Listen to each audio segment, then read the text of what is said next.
Good evening students. आप सभी का मेरे यूट्यूब चैनल मैथ्सेबल में स्वागत है। आज पुनः से हम सभी लोग उपस्थित हैं।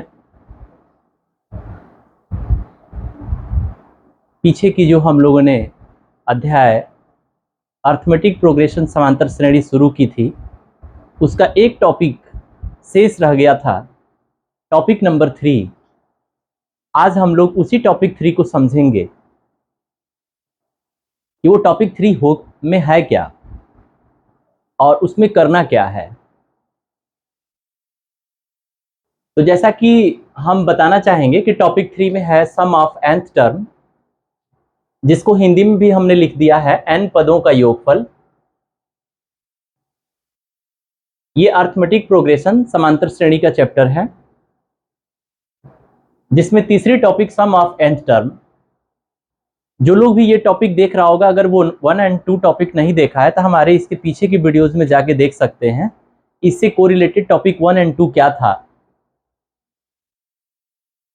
n पदों का योगफल बताना चाहेंगे कि वही अर्थमेटिक प्रोग्रेशन समांतर श्रेणी जिसकी हमने वीडियो 1 में चर्चा करी थी, जिसका एक कॉमन नेचर था। थोड़ी सी रिव्यू करना चाहेंगे हम उसको कि अर्थमेटिक प्रोग्रेशन में ये एक ग्रुप ऑफ नंबर होती थी, एक संख्याओं का समूह, जिन संख्याओं में एक फाइनाइट पैटर्न होता था। उस पैटर्न में भी एक स्पेशल कैरेक्टर होता था, विशेष गुण होता था इसके साथ। वो ये था कि ये समांतर श्रेणी का फर्स्ट टर्म से ठीक अगले टर्म को पाने के लिए कोई ना कोई एक वैल्यू को इंक्लूड करना पड़ता था, यानी कोई ना कोई एक मान, निश्चित मान को जोड़ना होता था। जैसा कि आप देख पा रहे होंगे, हमारे ये लिखे गए जो पहली स्टेप है उसमें भी एक समांतर श्रेणी भी हमने रखा है, जिसमें कि पहला है प्रथम पद a, दूसरा a प्लस d, तीसरा a प्लस 2d, चौथा a प्लस 3d। आप गौर करके देखेंगे तो हर एक में d प्लस होता जा रहा है। ठीक उसी समांतर श्रेणी का जिसमें हम लोगों ने nth टर्म, जनरल टर्म की हम लोगों ने चर्चा पीछे की वीडियो में कर रखा है। nth टर्म, nवां पद, ये क्या होता था पीछे नहीं जाएंगे, बिकॉज पीछे की वीडियो में है ये सारी चीजें। हम लोग आज इस समांतर श्रेणी के n पदों तक का योगफल की बात कर रहे हैं। तो आप ध्यान देंगे। अब आते हैं अपने टॉपिक पर, कैसे हम इस n पद को प्राप्त करेंगे। जैसा कि आप देख पा रहे होंगे, फार्मूला हमने प्राप्त करी है Sn = n/2 in the bracket 2a + n - 1 × d। But ये प्राप्त कैसे हुआ, गौर करेंगे। इसमें बहुत बड़ा कोई टेक्निक नहीं है, बहुत सिंपल सी बात है ये। Sn, मैं पहले यहीं से शुरू करता हूं। Sn, ये जो Sn देख रहे हैं आप, ये S का मतलब सम होता है, और S के नीचे भाग में n लिखा हुआ है, वो n का मतलब हुआ n टर्म। मतलब जिस श्रेणी का हम सम ज्ञात करने जा रहे हैं, योगफल ज्ञात करने जा रहे हैं, उसका n पदों का योगफल ज्ञात करेंगे। कुछ बच्चे प्रारंभिक में जब n सुनते हैं शुरू में तो वो परेशान हो जाते हैं। n पद ये क्या होता है, मैं बताना चाहूंगा कि 2 टर्म, 3 टर्म, 4 टर्म, 3 पदों की योगफल, 5 पदों का, 6 पदों का, जस्ट लाइक n पदों का। क्योंकि जब कभी भी कोई प्रिंसिपल की डेरिवेशन होती है तो उसमें हम किसी ऑथेंटिक किसी नंबर को लेकर के हम कैलकुलेट नहीं करते हैं, उसमें एक हम कॉमन नंबर का प्रयोग करते हैं, जिससे कि उस पर बेस्ड होता है सारे अंकिक, सारे न्यूमेरिकल्स। बहरहाल, अब ये Sn = a फर्स्ट टर्म हो गया, फिर a + d, फिर a + 2d plus a + 3d dash dash dash हमने कर दी। लास्ट में हमने लास्ट वाले टर्म को l ले लिया। क्या ले लिया? l, अंतिम पद। l का मतलब लास्ट, अंतिम टर्म। अब क्या करूंगा सर, पहली लाइन तो आप समझ रहे होंगे, a + d, a + 2d, ये जनरल यानी कि समांतर श्रेणी का व्यापक रूप होता है। अब हमने क्या किया कि इस l को पकड़ा और इस a को पकड़ा और यूं उलट दिया। अगर यूं उलट देंगे तो l जो आपको लास्ट में दिख रहा है वो l फर्स्ट टर्म में आ जाएगा, और जस्ट उसके पहले जो टर्म होगा वो टर्म l के जस्ट बाद होगा, यानी l + l - d। यहां पर भी बच्चे कंफ्यूज हो जाते हैं, ओ सर यहां तो l लिखे हैं सर, और यहां जब सेकेंड टाइम उसको ऐसे उलट के लिख रहे हैं तो l - d, l - 2d, l - 3d कहां से आ गया। तो एक बात जरा गौर कीजिए, जब आपने फर्स्ट टर्म से स्टार्ट करी थी तो हर एक टर्म में अगले टर्म को पाने के लिए आपने डी डी प्लस किया था, प्लस डी फिर प्लस डी फिर प्लस डी। तो आप जरा बताइए, यदि पीछे के टर्म से हम आगे की तरफ आना चाहते हैं तो क्या करना पड़ेगा? तो सर डी को माइनस करना पड़ेगा। तो यदि हमारा लास्ट टर्म एल है तो उसके ठीक बगल वाली टर्म क्या मिलेगी? तो एल माइनस डी मिलेगी, क्योंकि मैं पीछे से आ रहा हूं। ऐसे नहीं समझ पा रहे थे कि एग्जाम्पल से समझने का प्रयास कीजिए। अगर कोई नंबर, कोई एपी अगर हम ले लेते हैं 2 4 6, 2 4 6, ये समांतर श्रेणी है। अगर 2 की तरफ से मैं जाता हूं तो 2 में 2 प्लस करूंगा तो 4 मिलेगा, 4 में 2 प्लस करूंगा तो 6 मिलेगा। 6 सपोज करिए, कल्पना करिए कि लास्ट टर्म है। अब 6 से मैं पीछे हो रहा हूं तो 6 से क्या करना पड़ेगा उसके बगल वाली टर्म को पाने के लिए? तो 2 माइनस करना पड़ेगा। तो 6 से 2 माइनस करेंगे तो 4 मिलेगा, 4 से अगेन 2 माइनस करेंगे तो फर्स्ट टर्म 2 मिल गई। यानी आप समझ गए होंगे कि यदि स्टार्टिंग से डी डी डी का प्लस हो रहा है तो लास्ट से हमको शुरू में आने के लिए डी डी का माइनस करना पड़ेगा। ठीक वही बात मैंने करी है, L minus D, L minus 2d, L minus 3d and plus dot dot dot dot dot, last में फर्स्ट टर्म था वो लास्ट वाले टर्म के नीचे हो जाएगा। ऐसा करने से इसके मान में मैं बताना चाहूंगा कोई परिवर्तन नहीं होगा। 1 प्लस 2 कह लें या 2 प्लस 1 कह लें, दोनों का योगफल तो एक ही आएगा। अतः हमने जो दो लाइन बना दिया एक ही चीज को दो बार दो तरीके से लिख करके, उसके मान में कोई परिवर्तन नहीं आएगा। यही तो वजह है मैंने कि पहले लाइन में SN लिखा है और दूसरे वाली लाइन में भी SN ही लिखा है, उसको कुछ और नहीं नाम दिया। अब आते हैं, अब क्या मैं कर रहा हूं जरा गौर से देखिए। अब मैं यहां से सभी दोनों तरीके से मैंने एक ही समांतर श्रेणी को लिख डाला है उसको मैं प्लस कर रहा हूं। L में A को प्लस करूंगा तो क्या मिलेगा? A प्लस L मिलेगा। यहां जरा गौर कीजिए, यहां देखिए 3D अगर 3D कट गया प्लस 3D माइनस 3D तो फिर क्या मिला? A plus L। यहां देखिए 2D कैंसिल हो गया तो फिर क्या मिला? तो सर A प्लस L। अगर D कट गया तो क्या मिलेगा? A plus L। और स्टार्टिंग में तो A और L है ही, इसका मतलब A प्लस L ही मिलेगा। ओके, यानी आप समझ चुके होंगे कि हमने एक ये बुझावल टाइप का एक बुझावल बुझा रहा हूं।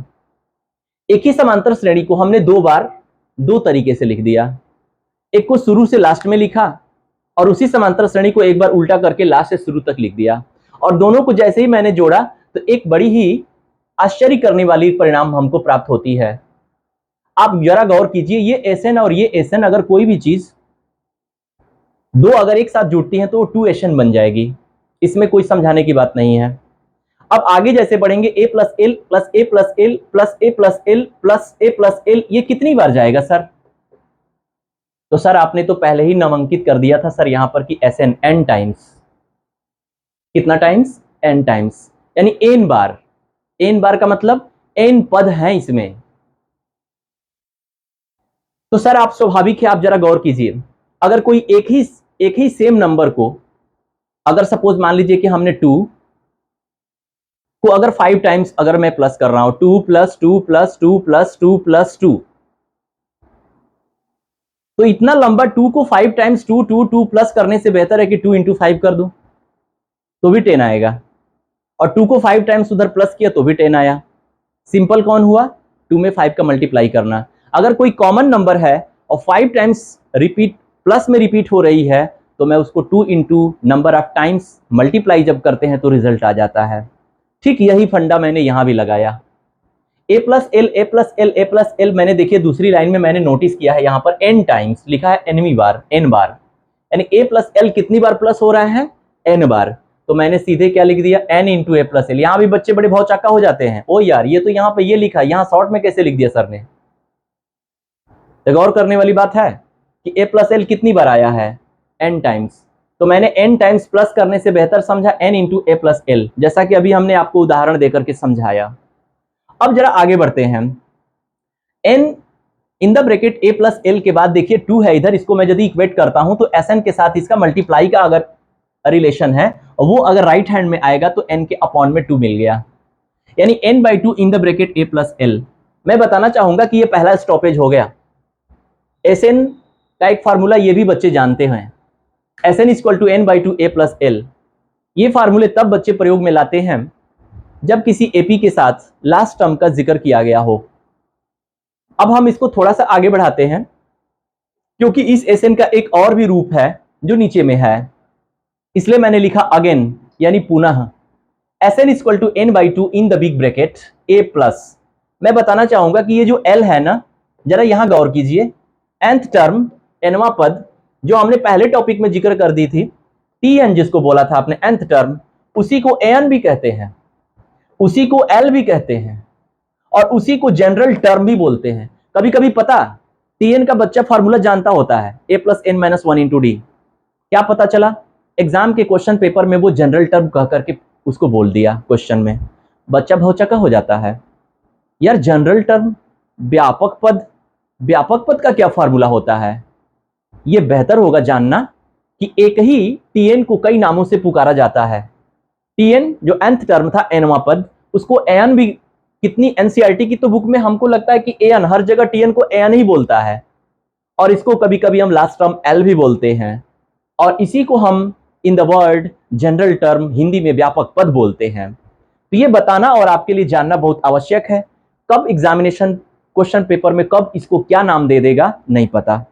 तो ठीक ध्यान दें, Tn, An, L general term जिसको व्यापक पद हिंदी में बोलते हैं, इसी का फार्मूला था a plus n minus one into D. इसका मतलब आप अपने टॉपिक पर छरा आ जाते हैं। यहां जो आपने L लिखा था, इस L को मैंने इस देखिए यहां पर खोल दिया, a plus n minus one into D लिख दिया है, और पहले से a प्लस L में a ऑलरेडी था और एक और एक्स्ट्रा a आ गया। अब ये अगले स्टेप में a प्लस a नजर आ रहा, आप देख रहे होंगे, और n minus one into D. अब ये a प्लस a क्या बन गया सर? 2a बन गया, और n माइनस वन तो ज्यों का त्यों मैंने लिख डाला, n बाई टू, यानी Sn equal to n by two in the big bracket 2a plus n minus one into d. ये जो फार्मूला हुआ उसका दूसरा रूप है, सेकेंड फॉर्म, किसका? सम का, ये जो कि आज हमारे वीडियो की टॉपिक थी। यानी मैं थोड़ा इंट्रोड्यूस मैं करा दूं पहले आपको, इस फार्मूले में बहुत सारे सिंबल्स नजर आ रही हैं, बहुत सारी लेटर्स हैं। अब अगर फर्स्ट टर्म को ए कहा गया है तो कभी भी फर्स्ट टर्म को आप कोई दूसरा नाम नहीं दे सकते, क्यों? क्योंकि बुक की जो लैंग्वेज है, आईडी, आरएस, एनसीईआरटी या और भी केसी सिन्हा की भी बुक आती है, अगर उन बुकों में देखेंगे तो ए फर्स्ट टर्म को ही नोटिस करती है। अतः आप ए कभी भी समांतर श्रेणी में जाने तो प्रथम पद के तरीके से जाने, यानी ए क्या है? First term. देखिए मैंने लिखा है यहाँ पे फर्स्ट टर्म। Sn क्या है? सम ऑफ nth टर्म, n पदों का योगफल। n क्या है? Number of term. And d क्या है? तो कॉमन डिफरेंस है। इस तरह से हमने इस फार्मूले को डेरिवेट भी करी, और डेरिवेट करने के बाद इनके सारे मेंबर्स का मैंने आपसे परिचय कराया कि कौन कौन क्या होते हैं। अब जरा आज की वीडियो में मैंने एक नोट मैंने रखा था, मुझे ऐसा लगा क्योंकि टॉपिक नंबर 3 इस अर्थमेटिक प्रोग्रेशन समांतर श्रेणी का लास्ट टॉपिक है, इस लास्ट टॉपिक पढ़ाने के बाद मुझे लगा कि कुछ चीजें हैं जो कि आपको शेयर करना चाहिए, जो हमारे कहीं कहीं अतिरिक्त कुछ बुकों में नहीं देता है। ये है एपीएस।